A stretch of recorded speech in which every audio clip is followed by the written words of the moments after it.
जय शिवराय मित्र मैत्रिणींनो, MPSC गुरु या चॅनलमध्ये आपल्या सर्वांचे स्वागत आहे.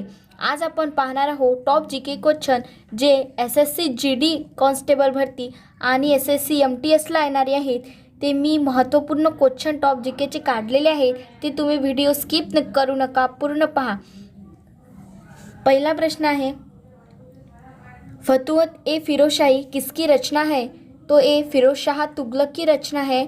फतुहत ए फिरोजशाही ये बहुत बार पेपर में पूछा जाता है कि ये कौन सी रचना है, वो कौन सी रचना है. तो फतुहत ए फिरोजशाही फिरोजशाह तुगलक की रचना है. हिंडोला महल का निर्माण किसने किया था? तो हिंडोला महल का निर्माण हुसैन शाह ने किया था. जो हिंडोला महल है उसका निर्माण किसने किया था? तो हुसैन शाह ने हिंडोला महल का निर्माण किया था. प्रसिद्ध विजय विठ्ठल मंदिर कहाँ है? तो पूछा गया है प्रश्न, विजय विठ्ठल मंदिर कहाँ है? तो हम्पी में है, जो कि कर्नाटक में स्थित है. विजय विठ्ठल मंदिर हम्पी में है, कर्नाटक. प्रश्न चौथा है, वंदे मातरम राष्ट्रीय गीत का संगीत किसने लयबद्ध किया? तो पंडित विष्णु दिगंबर पलुस्कर ने वंदे मातरम राष्ट्रीय गीत जो है अपना ये वंदे मातरम, इसका संगीत लयबद्ध किया था पंडित विष्णु दिगंबर पलुस्कर ने. और वंदे मातरम के रचयिता है बंकिम चंद्र चटर्जी. और वंदे मातरम लिया गया है आनंदमठ कादंबरी से, जो कि मुंडक उपनिषद जो उपनिषद है इससे लिया गया है. और मुंडक उपनिषद ये उपनिषद अथर्ववेद का है, ये ध्यान रखना.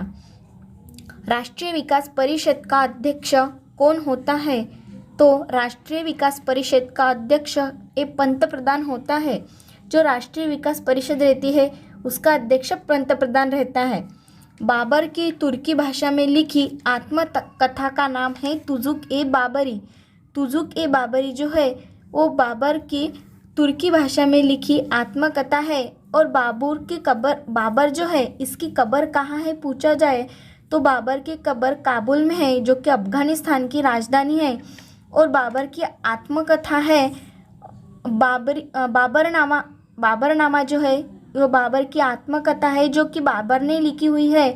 और तुर्की भाषा में लिखी आत्मकथा पूछी जाए तो तुजुक ए बाबरी कहते. तुजुक ए बाबरी. बाबर की कब्र पूछी जाए तो काबुल. भारत सरकार अधिनियम 1935 को अनेक ब्रेकों वाली परंतु इंजन रहित मशीन की संज्ञा किसने दी? जो भारत सरकार अधिनियम है 1935 का, उसको अनेक ब्रेकों वाली परंतु इंजन रहित मशीन की संज्ञा किसने दी? तो जवाहरलाल नेहरू ने ऐसा कहा था कि भारत सरकार अधिनियम 1935 का जो एक कायदा है जिस पे मैंने वीडियो डाला हुआ है, आप डिस्क्रिप्शन बॉक्स चेक कर लेना. जो भारत सरकार अधिनियम 1935 को अनेक ब्रेकों वाली परंतु इंजन रहित मशीन की संज्ञा किसने दी? तो जवाहरलाल नेहरू ने दी थी. पैलेस ऑन हिल्स ट्रेन का नया नाम क्या है? अपने क्वेश्चन पूछा गया है कि पैलेस ऑन हिल ट्रेन जो है उसका नाम बदल कर क्या रख दिया? तो royal oriental express. Palace on hills train का नाम रॉयल ओरिएंटल एक्सप्रेस रखा गया. उर्दू के मशहूर शायर मिर्ज़ा गालिब का वास्तविक नाम क्या है? वास्तविक नाम बहुत बार पूछे जाते हैं, तो ध्यान रखना. उर्दू के मशहूर शायर मिर्ज़ा गालिब जो है उनका वास्तविक नाम है असदुल्ला खान. असदुल्ला खान मिर्ज़ा गालिब का वास्तविक नाम है. और ये उर्दू के मशहूर शायर है कौन? तो मिर्ज़ा गालिब. वित्त आयोग का कार्यकाल कितना होता है? तो 5 वर्ष का वित्त आयोग का कार्यकाल होता है. और वित्त आयोग कलम पूछे जाए तो 280 कलम वित्त आयोग की है. और वित्त आयोग का कार्यकाल 5 वर्ष का होता है. पंजाब नेशनल बैंक का राष्ट्रीयकरण कब किया गया? 19 जुलाई 1969 में पंजाब नेशनल बैंक का राष्ट्रीयकरण किया गया. कब किया? तो 19 जुलाई 1969 में पंजाब नेशनल बैंक का राष्ट्रीयकरण किया गया था. दक्षिण अमेरिका के मूल निवासी को क्या कहते हैं? तो जो दक्षिण अमेरिका में रहते हैं वहाँ के जो मूल निवासी रहते हैं उनको क्या कहते हैं? तो रेड इंडियन के नाम से दक्षिण अमेरिका के मूल निवासी जाने जाते हैं. रेड इंडियन के नाम से दक्षिण अमेरिका के मूल निवासी जाने जाते हैं। भारत में किसने सोने के सर्वाधिक शुद्ध सिक्के जारी किए थे? तो भारत है, तो भारत में शुद्ध सोने के सिक्के सर्वाधिक किसने जारी किए थे? तो कुषाण शासकों ने सोने के सिक्के जो है वो जारी किए थे। और प्रश्न ऐसा पूछा जाए कि सोने के सिक्के सर्वाधिक किस काल में चले थे? तो गुप्त काल में। गुप्त काल का संस्थापक कौन है? तो चंद्रगुप्त मौर्य। तो भारत में लाने वाले सोने के सिक्के कुषाण घराने थे, कुषाण शासक थे, लेकिन सबसे ज़्यादा जो है वो गुप्त काल में सोने के सिक्के चले थे, ये ध्यान रखना।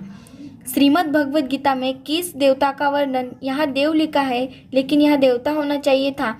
श्रीमद् भगवद गीता में किस देवता का वर्णन किया है? तो विष्णु का वर्णन किया है। श्रीमद् भगवद गीता जो है अपनी, जिसके लेखक है महर्षि वेद व्यास, तो भगवद गीता लिखी तो जो है ये, इनमें किस देवता का वर्णन किया गया है? तो विष्णु का वर्णन किया हुआ है। न्यूट्रिनो के खोजकर्ता कौन है? तो युकावा है। जो न्यूट्रिनो है उसके खोजकर्ता पूछे गए तो युकावा है न्यूट्रिनो के खोजकर्ता। महाभारत कितने पर्वों में रचित महाकाव्य है? तो महाभारत जो है इसके लेखक ऋषि कृष्णद्वैपायन वेदव्यास है, तो ये 18 पर्वों में रचित है। महाभारत जो है वो 18 पर्वों में रचित महाकाव्य है। कादम्बरी और पार्वती परिणय किसकी रचनाएं हैं? तो कादम्बरी और पार्वती परिणय यह बाणभट्ट की रचनाएं हैं। और बाणभट्ट जो है वो हर्षवर्धन के काल में था, ये ध्यान रखना। कादम्बरी और पार्वती परिणय किसकी रचनाएं हैं? तो बाणभट्ट की। जिले का प्रधान राजस्व अधिकारी क्या कहलाता है? तो आमिल या अमल गुजार जिले का प्रधान राजस्व अधिकारी कहलाता है। लीलावती ग्रंथ जो है, लीलावती ग्रंथ में क्या विषय है? तो किससे संबंधित है लीलावती ग्रंथ? तो गणित से संबंधित है लीलावती ग्रंथ। शिवाजी महाराज के राजपुरोहित कौन थे? ऐसा प्रश्न पूछा गया है। तो शिवाजी महाराज के राजपुरोहित गंगा भट्ट थे। शिवाजी महाराज के राजपुरोहित गंगा भट्ट थे। महाभारत का मूल नाम क्या है? तो महाभारत का मूल नाम जय संहिता है। जय संहिता के नाम से महाभारत भी जाना जाता है, यानी पुराना नाम है जय संहिता। 73वां संविधान संशोधन का संबंध किससे है? तो 73वां संविधान संशोधन का संबंध पंचायती राज से है। प्रथम क्षेत्रीय ग्रामीण जो बैंक है उसकी स्थापना पूछी गई है, तो 1975 प्रथम क्षेत्रीय ग्रामीण बैंक की स्थापना 1975 में की गई है। केंद्रीय तंबाकू शोध संस्थान कहाँ स्थित है? तो राजमुंद्री में केंद्रीय तंबाकू शोध संस्थान स्थित है, जो कि आंध्र प्रदेश में है, राजमुंद्री। केंद्रीय तंबाकू संशोधन संस्थान राजमुंद्री में है। और तंबाकू का सबसे ज़्यादा उत्पादन भी आंध्र प्रदेश में होता है, ये भी ध्यान रखना। 25वां प्रश्न है, काकोरी षड्यंत्र मुकदमा किस आंदोलन के नेताओं के विरुद्ध था? तो साम्यवादी आंदोलन। काकोरी षड्यंत्र मुकदमा किस आंदोलन के नेताओं के विरुद्ध था? तो साम्यवादी आंदोलन। किसने बजट पेश करने का समय 1999 में 11 बजे दिन तय कर दिया? तो यशवंत सिन्हा ने। विश्व के सबसे लंबे जलमग्न केनियन कहाँ पाए जाते हैं? तो बेरिंग सागर में विश्व के सबसे लंबे जलमग्न केनियन पाए जाते हैं, बेरिंग सागर में। सबसे अधिक बार बजट पेश करने वाले वित्त मंत्री कौन है? जिन्होंने सबसे अधिक बार बजट जो है वो पेश किया, तो वो है मोरारजी देसाई। मोरारजी देसाई यह वित्त मंत्री थे, इन्होंने सबसे ज़्यादा बार बजट पेश किया है। ग्रेट बैरियर रीफ कहाँ स्थित है? तो ऑस्ट्रेलिया में, जो कि उत्तरी पूर्व भाग में स्थित है। ग्रेट बैरियर रीफ ऑस्ट्रेलिया में स्थित है। किस तुर्क सरदार को दक्कन का लोमड़ी कहा गया है? तो अमीर अली वरीद को दक्कन का लोमड़ी कहा गया है। श्वसन कैसा दहन है? तो श्वसन एक मंद दहन कहलाता है। मनरेगा कार्यक्रम भारतीय संविधान के किस अनुच्छेद का किस अनुच्छेद को लागू करने हेतु किया गया है? अनुच्छेद 43 को। मनरेगा कार्यक्रम भारतीय संविधान के किस अनुच्छेद को लागू करने हेतु? तो अनुच्छेद 43 को। भारत में सचिव पद किसके द्वारा निर्मित किया गया? तो भारत शासन अधिनियम 1858। भारत में सचिव पद किसके द्वारा निर्मित किया गया था? भारत शासन अधिनियम 1858 के तहत। झारखंड में कौन सी जनजाति सर्वाधिक पाई जाती है? तो झारखंड में संथाल जो जनजाति है सब सर्वाधिक पाई जाती है। संसद द्वारा पारित सूचना का अधिकार कानून देश भर में कब लागू किया गया? तो 12 अक्टूबर 2005 में सूचना का अधिकार लागू किया गया। और ये ध्यान रखना कि सूचना का अधिकार लागू करने वाला प्रथम राज्य तमिलनाडु था और महाराष्ट्र का नंबर 7वां था। यानी सूचना का अधिकार लागू महाराष्ट्र जो है वो 7वें नंबर पे था और पहला तमिलनाडु था। 1906 में बम्बई में depressed classes mission society of India की स्थापना किसने की? तो BR आम्बेडकर ने 1906 में बम्बई में depressed classes mission society of India की स्थापना की थी। चपचार कूट किस राज्य का मुख्य त्योहार है? तो मिजोरम का चपचार कूट ये मुख्य त्योहार है। आर्यभट्टीय किसकी रचना है? तो आर्यभट्ट जो है वो आर्यभट्टीय इनकी रचना है। संविधान सभा के गठन की मांग सर्वप्रथम 1895 में किसके द्वारा प्रस्तुत की गई? तो बाल गंगाधर तिलक द्वारा संविधान सभा के गठन की संविधान सभा के गठन की मांग सर्वप्रथम किसने? तो बाल गंगाधर तिलक ने प्रस्तुत की थी। किस गवर्नर जनरल के कार्यकाल में शिमला को भारत की ग्रीष्मकालीन राजधानी बनाया गया? तो लॉर्ड डलहौसी के जब लॉर्ड डलहौसी गवर्नर जनरल थे इनके कार्यकाल में शिमला को भारत की ग्रीष्मकालीन राजधानी बनाया गया था। किस वायसराय ने अफगानिस्तान के संबंध में हस्तक्षेप की नीति अपनाई थी? तो लॉर्ड लॉरेंस जो है ये वायसराय थे तब इन्होंने अफगानिस्तान के संबंध में हस्तक्षेप की नीति अपनाई थी। काला झंडा किसका प्रतीक होता है? तो विरोध का प्रतीक होता है काला झंडा। दशकुमार चरित के लेखक कौन है? तो दंडी जो है वो दशकुमार रचित के लेखक है। कांची का कैलाशनाथ मंदिर किस शैली में बना है? तो राजसिंह शैली में जो काशी का कैलाश मंदिर है वो राजसिंह शैली में बना है। पापुआ न्यू गिनी की मुद्रा क्या है? तो कीना। पापुआ न्यू गिनी की मुद्रा है कीना।